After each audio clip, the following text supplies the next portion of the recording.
Oduu keenya jalqabaatiin hojjettoonni baankii daldala Itoophiyaa 5 waliin ta'uun birrii miiliyoona 5 ol waliin dhahuun fudhatan himannaan irratti baname. Hojjettoonni baankii daldala Itoophiyaa 5 akkamitti maallaqa guddaa kana butanii gabaasa guutuu isin biraan kan geenyu ta'a.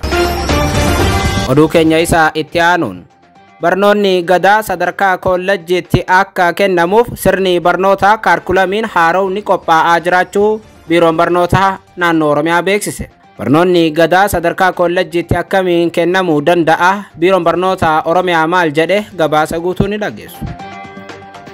Oduu keenya isa biraatiin waggoota lamaan darbe barattoota kuffisuun akkaan komatamaa kan turan Piroofeesar Biraanuu Naggaa addunyaan akka dorgomaniif barattoota ga'oomsuuf hojjechaa jirra jedhan.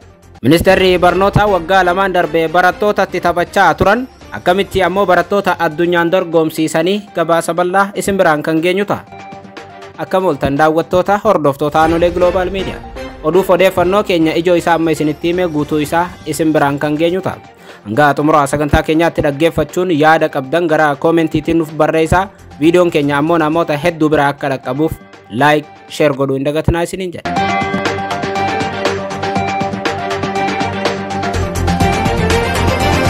Oduu keenya jalqabaatiin hojjettoonni baankii daldala Itoophiyaa 5 waliin ta'uun birrii miiliyoona 5 ol waliin dhahuun himannaan irratti banamee jedhame. Hojjettoonni baankii daldala Itoophiyaa 5 karaa seeraan alaatiin herrega maamiltoota baankichaa irraa birrii miiliyoona 5 ol hir'isuun kanneen shakkaman irratti himanni banamuun ibsameera.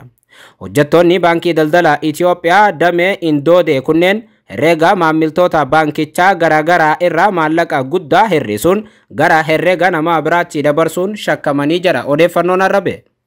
Hojjettoonni kunneen mana murtii olaanaa lidataatti himanni malaammaltummaa irratti banamuunis ibsameera. Himatamtoonni kunneen hojmaata baankichaatiin alatti herrega namoota dhuunfaa Abrahaa Gabree irraa birrii miiliyoona 3,400 fi 10,165 fi lakkoofsa herrega mana maree waliigala Humaraarraa ammoo birrii miiliyoona 2,500 fi 76 hir'isuun gara herrega nama biraatti dabarsaniiru jedhameera. Itoophiyaa keessatti saamiinsi baankiilee keessatti raawwataman baankii daldala Itoophiyaa keessatti kun kan jalqabaas miti. Isaan cinatti ammoo hojjettoonni isaa haaluma kanaan namoota irraa akkaawuntii namootatirraa maallaqa yoo saaman deddeebiin dhaga'ama. Baankii daldala Itoophiyaa qofa osoo hin taane baankiilee Itoophiyaa keessa jiran keessaa baankii gudditti uummanni Oromoo qabu baankii hojii gamtaa Oromiyaa keessattis hanni akkasii akka raawwatu AGM bira dhaqqabeera.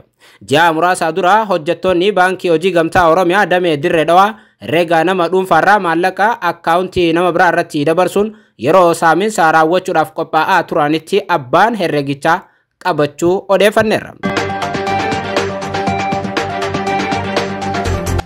Oduu keenya isa biraatiin biiroon barnoota Oromiyaa gosa barnoota gadaa sadarkaa kolleejjiitti kennuuf sirna barnootaa yookiin kaarkulamii qopheessuuf barsiisota leenjisaa jiraachuu hime.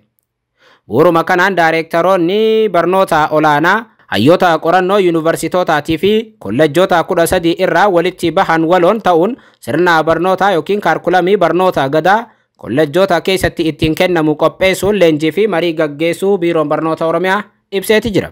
Gosa barnoota gadaatiin barsiisonni kolleejjii irraa eebbifaman dhabamuu irraa kan ka'e qulqullinni barnoota gadaa manneen barnoota sadarkaa tokkoffaa keessatti kennamaa ture akkaan gad-aanaa ta'uu biiroon barnoota Oromiyaa dhaameera. Amma garuu waan kana sirreessuuf barsiisota gosa barnoota gadaatiin sadarkaa kolleejjiitti leenjisuu fi eebbisiisuun barbaachisaa ta'uu biiroon barnoota Oromiyaa arra himeera. Barnoonni gadaa qulqullinaan akka kennamu gochuudhaaf barsiisota kallattiidhaan kolleejjiiwwan ogummaa barnoota gadaatiin sadarkaa diippiloomaatiitti kennamee fi eebbifamanii bahuun barbaachisaa ta'uu obbo Admaasuu Waggaarii dhaamaniiru. Biiroo barnoota Oromiyaa sirni gadaa Oromoo sadarkaa addunyaatti UNESCOodhaan kan galmaa'e ta'uu yaadachiisuun dhaloonni haaraan qulqullinaan akka baratu qorannoon waan mirkanaa'eef sirna barnoota gadaa kana qopheessuun barbaachisaa ta'uu biiroon barnoota Oromiyaa ibseera. Barnoota gadaa kolleejjii barnoota barsiisota keessatti sadarkaa diippiloomaatiitiin akka kennamu gochuun barsiisota kutaa 1 hanga 8 barsiisuu danda'an kallattii ogummaatiin oomishuuf qo'annoo fi qorannoo wal duraa duubaan taasifamuu biiroon barnoota Oromiyaa dhaameera. Hayyuu Yuunivarsiitii Finfinnee Alamuu Haayiluu kaarkulamiin qophaa'e irratti yaada gabbisaa fi dagagsaa ta'es akka kennan Biiroon Barnoota Oromiyaa ibseera. Kaarkulamiin barnoota guutuu ta'e qopheessuun qofti qulqullina barnootaa fiduu waan hin dandeenyeef leenjii barsiisotaatis wal cinaan akka adeemsifamuu qabu Alamuu Haayiluu ibsaniiru. Magaalaa Finfinnee keessatti ammoo barumsi gadaa safuu fi afaan Oromoo akka hin barsiifamneef qaamolee fedhii siyaasaa adda addaa qabaniin dhiibbaan hedduun godhamaa turuunis ni yaadatama. Afaan Oromoo ammoo kana hunda dandamachuun adeemsi baruu fi barsiisuu magaalaa Finfinnee keessatti afaan Oromootiin akkaan hawwatamaa akka jiru barsiisonni ibsaa turaniiru. Amma immoo sirni gadaa akka kolleejjii keessatti kennamu Biiroon Barnoota Oromiyaa kun ibsuu irratti argama. Keenya isa itti aanu waggaa lamaan darbe barattoota haalaan kuffisuu fi barattoota dadhabsiisuuf yaalii guddaa taasisaa kan turanii fi komii guddaan irratti ka'aa kan turan Ministeerri Barnoota Itoophiyaa Piroofeesar Biraanuu Naggaa barattoonni keenya addunyaan akka dorgomaniif ga'oomsuuf hojjechaa jirra jedhan. Ministeerri Barnoota waggaa 3 tajaajilanii waggaa 2 ammoo barattoota haalaan dadhabsiisan akkamitti ammoo addunyaadhaan barattoota kana dorgomsiisan kan jedhu gaaffii akkuma ta'eerarreetti hafe. Sirna barnoota Itoophiyaan addunyaa waliin dorgomuu akka danda'aniif barattoota ga'oomsuun barbaachisaa ta'uu ammoo Ministeerri Barnoota Itoophiyaa Biraanuu Naggaa arra dubbateera. Ministeerri Barnoota kun mana maree gorsitoota barnoota waliin mata duree sirna barnoota keenyaan dhaloota akkamii haa ijaarru jedhuun mari'achuun isaanii ibsameera. Maricha irratti Piroofeesar Biraanuu Naggaan sirna barnoota Itoophiyaatiin barattoota dandeettii ogummaa, naamusaa fi fedhii qaban horachuuf hojjechuun barbaachisaadha jedhan. Sirna qormaataa hanga ammaatti tureen barattoota kutaa 12ffaa qoraman beekumsa isaanii madaaluu fi kutaa 12ffaa xumuruu yookiin yuunivarsiitii seenuuf akka danda'anii fi hin dandeenye gamaaggamuun fuulduratti fooyyessuun akka barbaachisu dubbachuu ragaan Ministeera Barnootaa irraa argame ni mul'isa. Namni ammoo waggaa 3 tajaajilee waggaa 2 barattoota guutuu jechuun haala danda'amuun yookiin ammoo parsantii 97 kuffisan akkamitti ammoo barattoota kana addunyaa dorgomsiisan kan jedhu gaaffii guddaa namatti uumama. Baruma darbe kana barattoota waan isaan godhan ammoo addunyaa guutuutu ragaabe. Haa ta'u malee Ministeerri Barnoota Itoophiyaa rakkoo mudatee fi waggoota lamaan waan barnoota irratti ta'ee fi qormaata barattoonni darbuu dadhabaniif kan itti gaafatamu ana qofaa miti jechuun dubbachuun isaanii ni yaadatama. Namni ammoo itti gaafatamummaa isaa dhiisuun gama biraatti dabarsuudhaaf yaalu akkamitti barattoota addunyaan dorgomsiisaa kan jedhu isinumaaf dhiifna.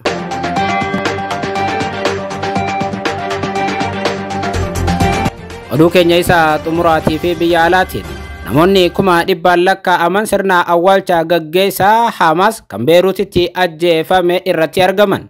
Namoonni 100,000 lakkaa'aman sirna awwaalcha hoogganaa Hamas Saalii Al-Aruurii Beeruutitti gaggeeffame irratti argamaniiru. Hoogganaan Hamas olaanaan kun haleellaa qilleensaa Israa'el irraa dhukaafameen ajjeefaman.